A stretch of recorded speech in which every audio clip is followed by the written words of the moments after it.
lesson 25. We continue reading where we left off last week. It is Hatha Yoga Pradipika, chapter 1, Sutra 18.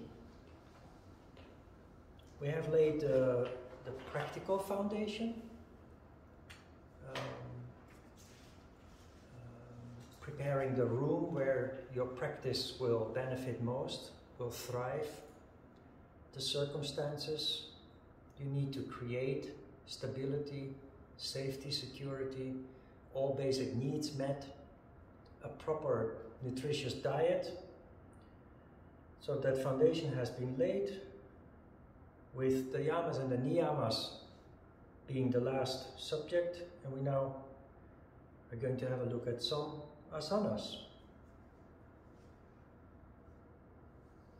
Sutra 18. I proceed to describe some of the asanas accepted by the sages as Vasistha and yogins such as Machendra.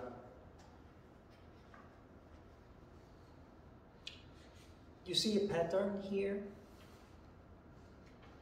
Symbolically emphasizing that what follows is significant. And he does that by, he does not say what I'm going to describe now are some very amazing exercises. No, he says these exercises are in fact accepted by the sages as Vasistha and yogins such as Machendra. Well, Machendra is the first human being that came out of the sea, which we learned in Sutra 1. So significant is what he's trying to tell us.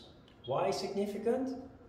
Not because of the physical aspect, of course, but because of their value in terms of how they change our energy household, which then leads to opening up of the consciousness, awakening of consciousness. So very significant in terms of our development as yogis.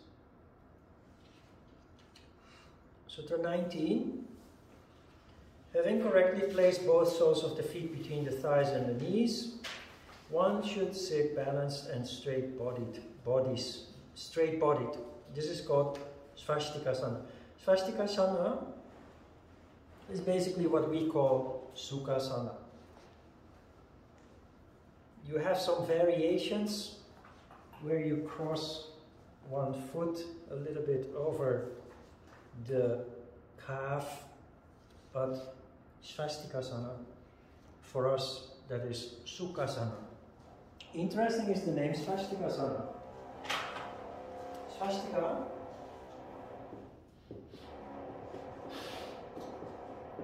is a cross, is a religious symbol, but it looks like this.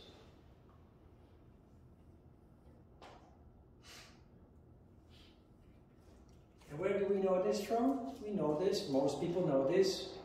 Well, in Korea, most people know this from the temples. It's a Buddhist symbol. In Europe, we know this from the Second World War, because the Nazis used it as one of their symbols. It's in fact a cross that symbolizes harmony.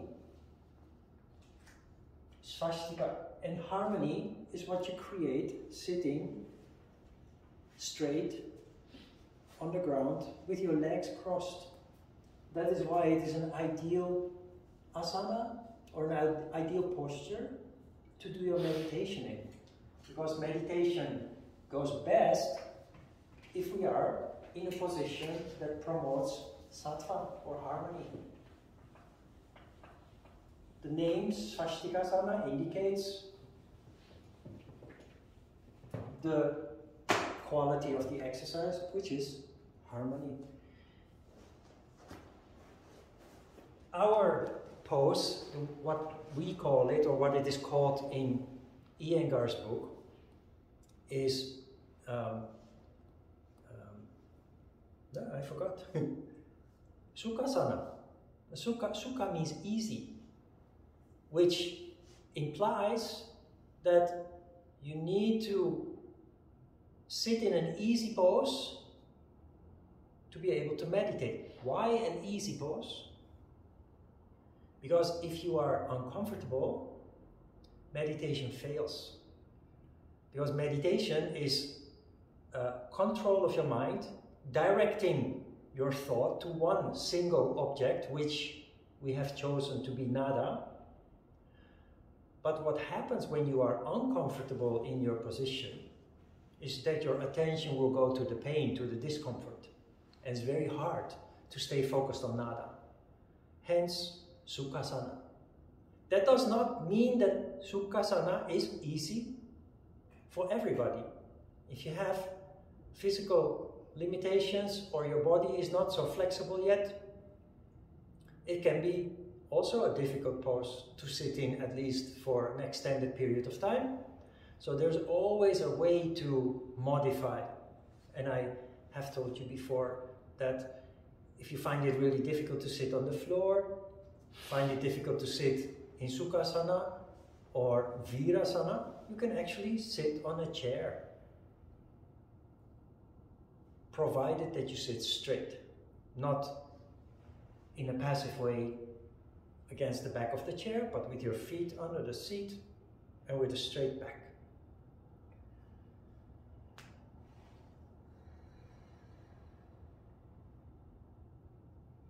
Sutra 20. Place the right ankle next to the left buttock and the left ankle next to the right buttock. This is Gomukhasana and resembles the face of a cow. Gomukha literally means cow face. Go is a cow, mukha is face. This pose, I have noticed, is almost always done wrong. This is how Gomukhasana is done in most yoga classes. With the hands joined behind the back. But this is very passive. How it is pictured here and described also in the text is something very different and a lot more challenging. You stand on your hands and knees, you swing one leg over to the other side, and you try to keep your lower legs parallel. While keeping them parallel, not allowing them to separate, you then sit back. A huge engagement occurs. Don't cross your legs. You don't have to cross. Just swing your leg here, like this. Yes, and then try to keep your legs parallel. Shibiricharo. So you sit back, and because of the friction that occurs, you cannot sit down. You can't sit on your heel or on the ground. So that makes it a balancing pose. But what happens is there's a huge engagement in the legs occurring. And together with the balancing and the joining of the hands behind the back, you have here a very powerful exercise that makes energy rise. Which is, of course, the essence of yoga really is making energy rise so that the higher chakras are fueled. Yes, so why are they doing it like this in most yoga classes? Either they don't know, or for love of ease, just because it's easier. We are not interested in things that are easy. We are interested in things that work. And when it's difficult, we do not avoid it. We have ways to deal with difficult engagements. And we find the answers for that in the yamas and the niyamas. Non-violence, truthfulness, also contentment. Control your desire. Don't try to be perfect. And when it hurts, don't push. Just do what you can. And if you continue to do that, over time, you will slowly start to see improvements. And that's the only thing that counts. It is the improvements that show that it's actually really working, because it's not just physical. Physical improvements are a side effect. But it's really the increase of energy and the energy rising up that this is all about. Sutra 21. Place one foot firmly on the other thigh. Place the right foot firmly on the left thigh and the right thigh on the other foot. This is called Virasana. It's a little bit cryptical description, but we have looked at Virasana already because it's an alternative meditation pose. Virasana, Vira means hero. You see, I'm using my thumbs to push my calves aside, otherwise there's too much strain. I use my thumbs like shoehorns, push the calves to the side, and I try to sit between my ankles, eventually until the buttocks are on the ground. The hands not on the knees, but here, so that your arms and shoulders are not tensed. You stretch up the back of the neck, and you have an ideal meditation pose. If you're uncomfortable in Sukhasana, you can do this as an alternative meditation pose. For me, sitting like this to meditate, we are now at 25 minutes, 30 minutes already. I don't think I would be comfortable sitting like this for 30 minutes. For me, Sukhasana is better fit for that purpose. But there are people who are very uncomfortable in Sukhasana, but as children, they played on the ground sitting in Virasana. And as adults, they still find it very comfortable and easy to sit like that. So whatever works for the individual is what goes.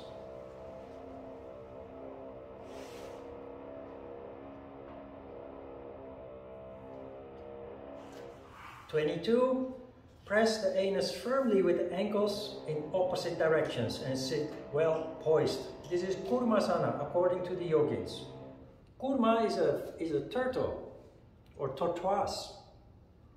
This is an extreme variation of the forward bend.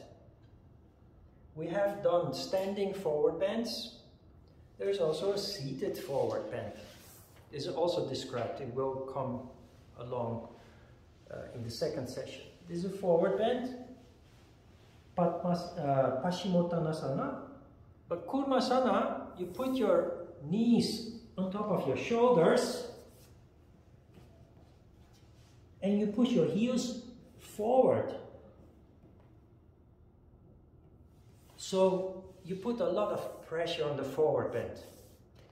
If your lower back is sensitive or you're not so flexible yet, it's better to avoid this and focus on the lighter forward bends like Paschimottanasana or the 3 standing forward bends that we have done recently. And then with time, you can switch to the more intense Kurmasana. Kurmasana is so incredibly intense, you can imagine the more intense exercises become, the more vital energy we generate. So that is the logic in the build-up of the exercises also. You start with low intensity poses, slowly improving your condition, and then with time the exercises become more intense.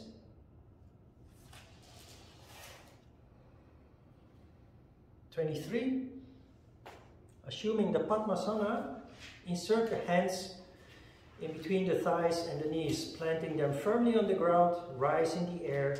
This is Kukuttasana. Kukuttasana is a spectacular pose. Maybe Sojin wants to try.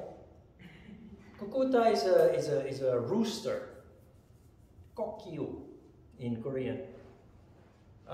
So you start with Padmasana. You want to try? Try it out. You push your hands through. First Padmasana. Try if you want.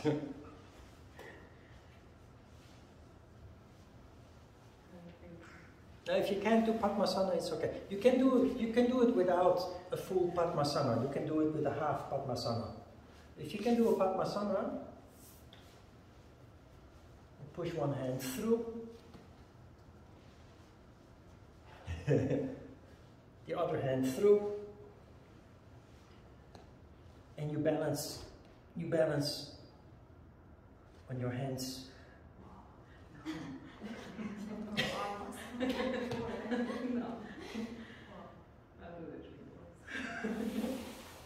Again, a very, very intense exercise, generating huge amounts of energy. The next is an extension of this.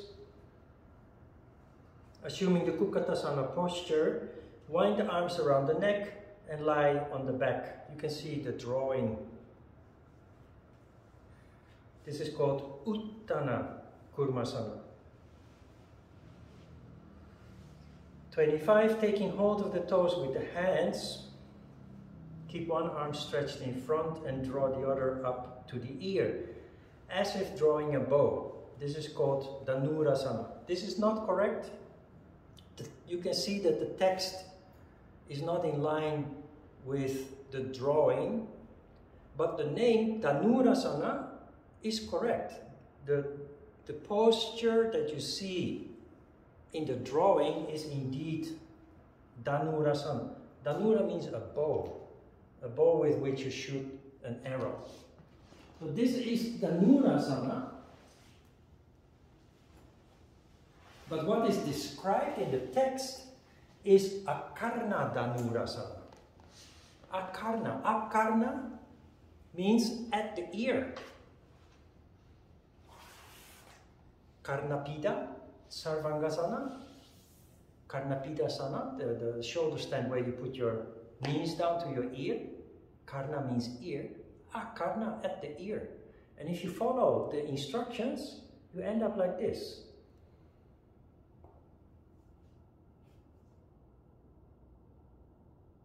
That is what is described in the text here.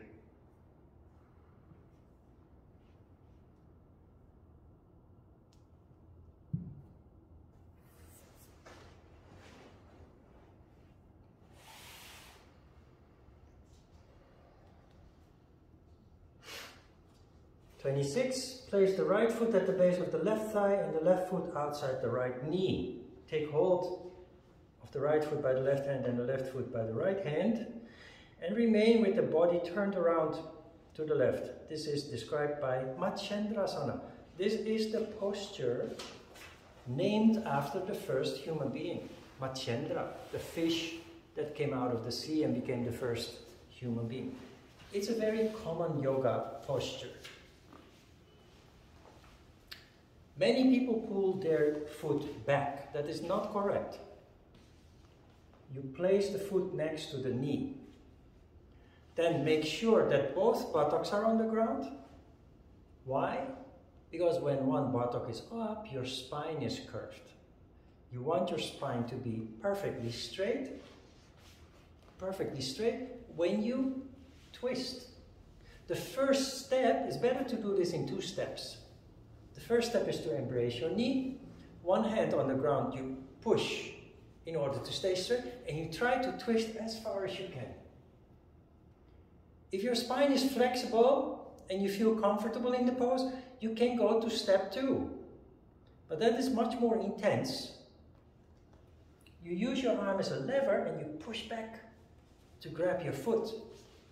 This forces you to bend your back, so what you try to do is to maintain a straight back. You have to work a lot harder. So if this is a step too far, you focus on this, the first stage, until you're more flexible, and then you try the second stage. What is the value of this? Spinal twist stimulates all the chakras from the bottom to the top. You can try this out when you're upset. Of course, doing yoga or doing Matsyendrasana is probably the last thing you think of when you're very upset. But when you're very upset, your energy household is in turmoil, especially in your lower body. Then if you try Matsyendrasana, you will see that you very quickly calm down and gain control over the emotions. Why? Because energy rises up and activates the intellect and the location where you have insight. This applies actually to all yoga exercises, but Machendrasana in particular, because the spinal twist directly activates all the chakras, making energy rise up, activating the higher chakras.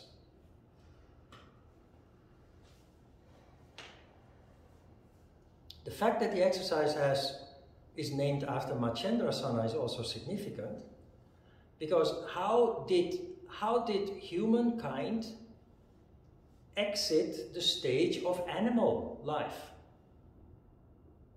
By developing intellect and wisdom,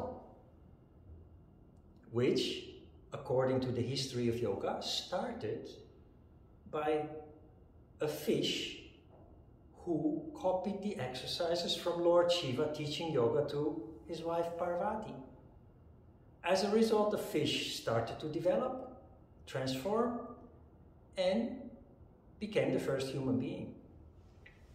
The significance of this exercise being called after this first human being is, of course, the quality of the exercise is that it makes energy rise more than other exercises. Because most exercises in yoga do lead to that phenomenon, but this one in particular. 27 is simply it's an explanation of the effects of the exercises. That is also significant. The asanas before had only one sutra to explain. Here, there is an extra sutra. There are two set sutras dedicated to this asana, which means that it is more important than the ones that came before, explained in only one sutra. Sutra 27, this Machendra, which increases appetite by fanning the gastric fire, is a weapon that destroys all the terrible diseases of the body. With daily practice, it arouses the Kundalini and makes the moon steady in men. I kind of explained this already, right?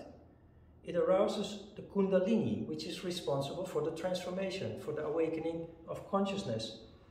But it also, in the first sentence, in between square brackets, they wrote, which increases appetite by. Machendra Asana, fanning the gastric fire. The gastric fire is that phenomenon of the three lower chakras becoming one big ball of glowing fire, which is what Buddhists call, in Japanese they call it hara, in Korean they call it danjeon. So there is a connection with Kundalini, there is a connection with that very important ball of fire in the belly, and all the terrible diseases of the body are destroyed. How does that work? We get sick because our energy is weak. When we are full of vitality, full of vital energy, we don't get sick, generally. So that is no exaggeration. Also, interesting, it arouses the Kundalini and makes the moon steady in men. What does that mean? It makes the moon steady in men. You're all women. And very often you end in very unpleasant encounters with men. Men can be very toxic, especially in a sexual way. Difficult to communicate, overbearing, trying to control. Toxic masculinity comes to mind. Me, I'm a man too. I find it very hard to communicate with other men, generally. The only men that I can communicate with are men in whom the moon is steady. In men in whom the moon is steady, there is no toxic masculinity. They are emancipated. They are kind, they are friendly. It is the reason why you generally don't see men in yoga classes. In my opinion, it is men that need yoga more than women. And in the past, traditional yoga was more an affair of men than it was of women. But now it has become a fashion product. There are even studios that do not allow men. The previous studio, we had 1.5 years ago, we moved from a studio around the corner to here. Previous studio did not allow men. And I understand that. There are, in Korea, there are issues where men don't behave properly, appropriate to women, so they just keep them out. But in my opinion, it's men that actually need it more than women. Because of this.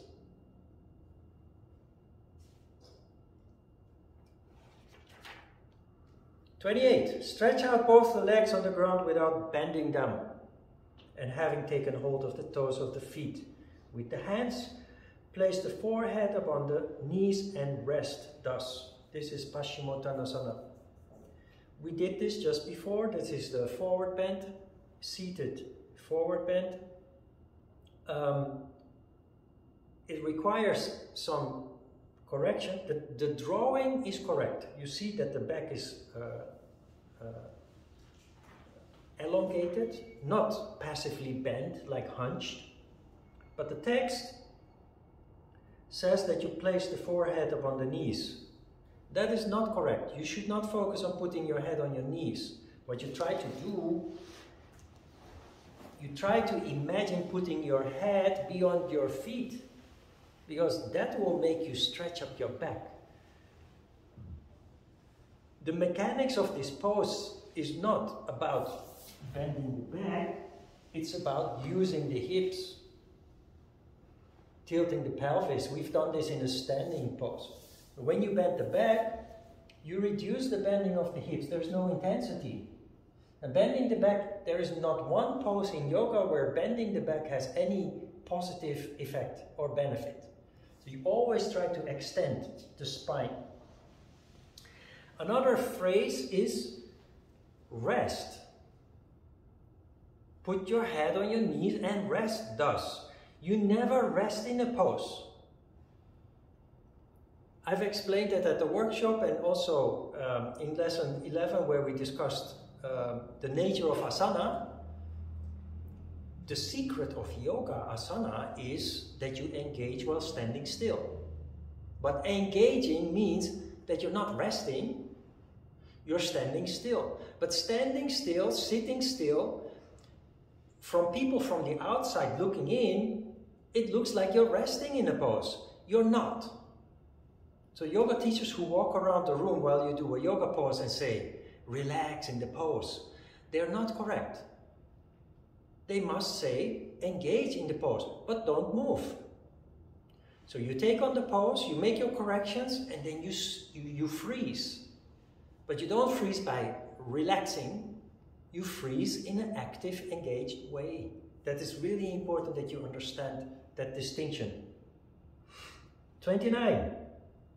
This most excellent of all asanas, Paschimottana, makes the energy flow through Sushumna, stimulates the gastric fire, makes the loins lean and removes all diseases of men. It makes the energy flow through the Sushumna channel. That is the third channel that only opens up when there is relative harmony between Shiva and Shakti energy. So this is simple as this pose seems to be. It's a classical stretch that many people do in a warming up in the gym and what have you with other sports and exercises, but actually it's significant. pose where it comes to the effect that it has on the human being doing it. So it opens up the Sushumna, but it also stimulates the gastric fire. Again, the 3 chakras becoming one big ball of vital energy in the belly. It makes the loins lean, this flexibility around the hips and the thighs, and removes all diseases of men. I don't know exactly what that means. Maybe it's related to toxic masculinity also. It can also be physical diseases. I do not exactly know what the author was aiming at. 30. Plant the hands firmly on the ground and support on the elbows the sides of the navel. The body raised in an elevated posture in the air like a rod, the feet above the ground on a level with the head. This position is called Mayura. Mayura is a peacock. Kongjak chase. Kongjak, the peacock. It goes like this. You place your hands a little bit apart, fingers pointing back, elbows together in the belly, and then you balance.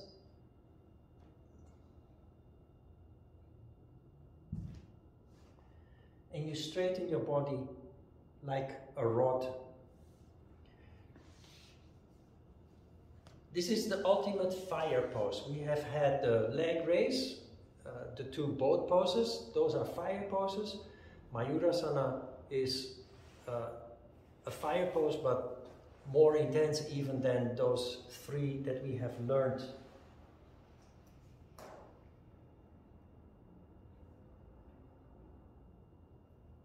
(31) goes on about Mayurasana, explaining its intense effects. The Mayurasana cures quickly all diseases like gulma, udara, and other stomach diseases, etc., and overcomes the imbalance of the humors.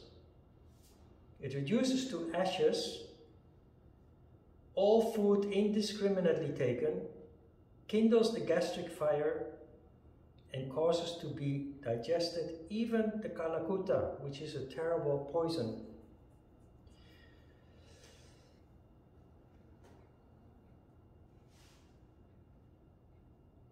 So there's an enormous intensity in the abdominal area when you balance on your elbows like this and straighten your body. That means there is a lot of energy going around exactly in that spot. As a result, it cures quickly all diseases and other, like gulma and udara, and other stomach diseases, especially in and around that area. It also overcomes the imbalance of the humors. Vata, Pitta, and Kapha are concepts that we know from the medical branch of yoga, which is Ayurveda, that has to do with tamas, rajas, and sattva. So this exercise is a balancer. It reduces to ashes all food indiscriminately taken. That means that it improves your digestive power. Many people have poor digestion or weak digestion, and it can be the cause of certain diseases. Digestion is a matter of energy. And if you have lots of energy in the belly, your food is much more thoroughly digested. As a result, you absorb a lot more nutrients from the amount of food that you eat, so you waste less. But more nutrition also means healthier, translates into better health. And your stool will improve considerably, becomes less smelly, more compact, more regular also.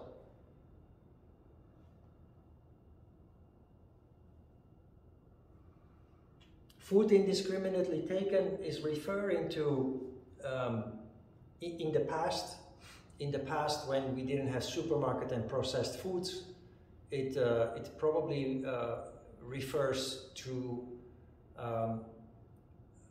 harmful foods. Maybe you get some foods, you pluck some mushrooms from the forest and you accidentally took the wrong ones and they are harmful.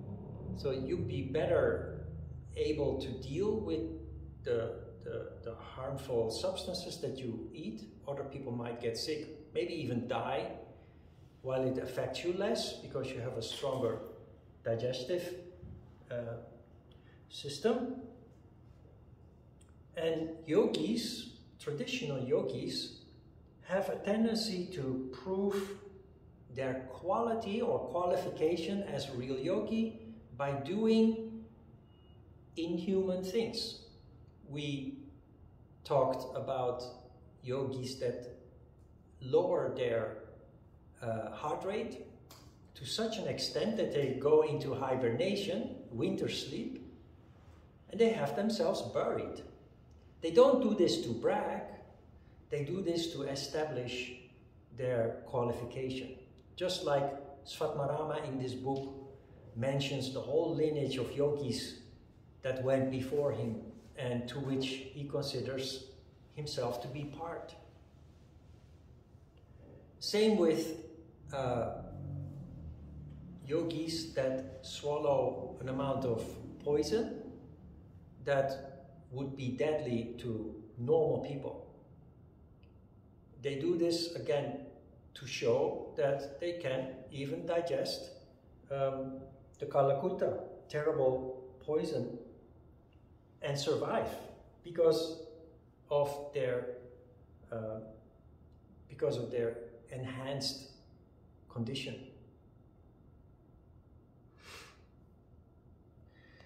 (32) and the last one for this session, probably your favorite pose. Lying on the back on the ground at full length like a corpse is Savasana. Savasana removes fatigue caused by the other asanas and induces repose of mind. A marvelous way to end every asana session. I've been practicing yoga for 40 years almost. My asana practice always finishes with lying in Savasana. Not too long, just about a minute, same as that we do the other asanas. If you stay too long, there is the danger that you fall asleep. And when you fall asleep, you destroy the effect of your asana practice. So when you do Savasana, don't stay too. It's very tempting, especially if you have time, if you're not busy, so you have time, you do your asana practice half an hour, 45 minutes, then you lie in Savasana. It can be very tempting not to get up and become active, but I have noticed myself, because I'm telling you about this because I know, because I did it myself, that I just enjoyed that nice feeling of sattva and then started dozing off. And then getting up again just felt like I completely destroyed the wonderful effect that yoga practice normally gives me. Questions? These very hard poses like Mayurasana. Yeah. How is it best to approach them?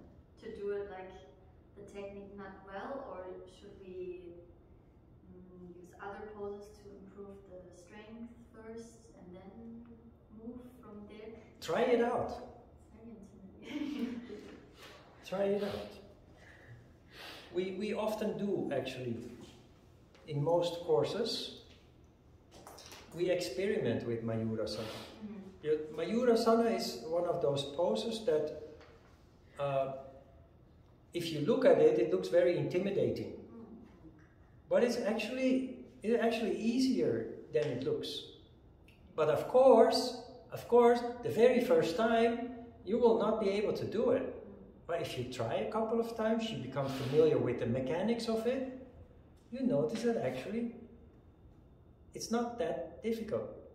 It doesn't have to be a perfect pose. It starts with, at some point, finding balance.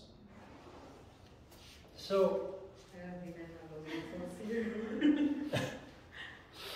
you place your hands like 10, 15 centimeters apart, but then you try to get your elbows. You have to hunch your back, because your elbows have to end up in your stomach. Then you slowly move, you lower your weight onto your elbows, and you try to shift your weight. Find balance, that your knees come off the ground. I feel like I'm breaking my... No, don't worry. The thing is, in the first stage, there's a lot of pressure on your wrists. Yeah? In the first stage, there's a lot of pressure on your wrist, but once you are in the pose, you move forward, and that reduces, look at how I move. It reduces the pressure on the wrists. See? Another way to do it, I just saw Wing Chun starting like that, is to start with your legs straight. And then like a seesaw, you move forward, you shift balance, and your legs will come off the floor, kind of.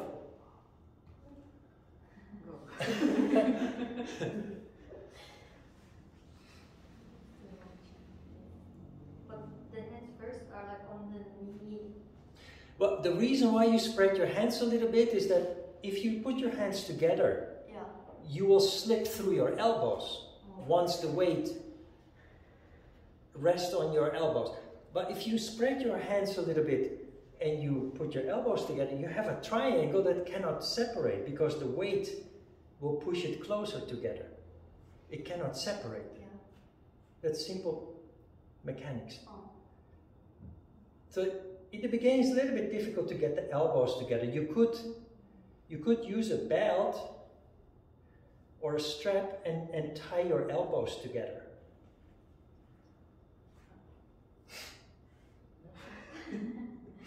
But you know, when I started practicing yoga from the book that I found in the library, Mayurasana was part of the exercises suggested by the author. But it started with 4 or 5 basic poses. I remember very clearly it started with the shoulder stand in Halasana, and then Dhanurasana, the bow pose, and then Paschimottanasana, and Savasana. But he mentioned like 25 asanas in total. So I started with those 4 basic exercises, and already after 2 or 3 days, I added another one. And then I added another one. And Mayurasana, after 3 or 4 days, I started trying Mayurasana. And I didn't try to be perfect, I just tried it out. I was on my own, nobody watching, so I could just fool around and fail and make mistakes. And just in a playful way, within a couple of days, I was able to do it. Same with headstand, which we are going to start doing today. I remember it was very intimidating, scary, but I just tried. And the first time I rolled down, and I just tried again. And it just become, you know, a baby one day starts to walk, but it's unstable, and they fall several times while trying to walk. That's the same process. If you keep doing the headstand throughout the months and years to come, you become very steady and secure. Just like you learn to walk and never fall again, you become very secure in your yoga posture. as well. In the beginning, there are exercises that are very difficult, intimidating, scary. But you know, yoga is also dealing with fear, because fear is in Muladhara Chakra. And when we are confronted with an exercise like Mayurasana or headstand or something that kind of activates an instinctive fear of you know, breaking something or breaking your neck or you know, hurting in a serious way, you try to negotiate with yourself.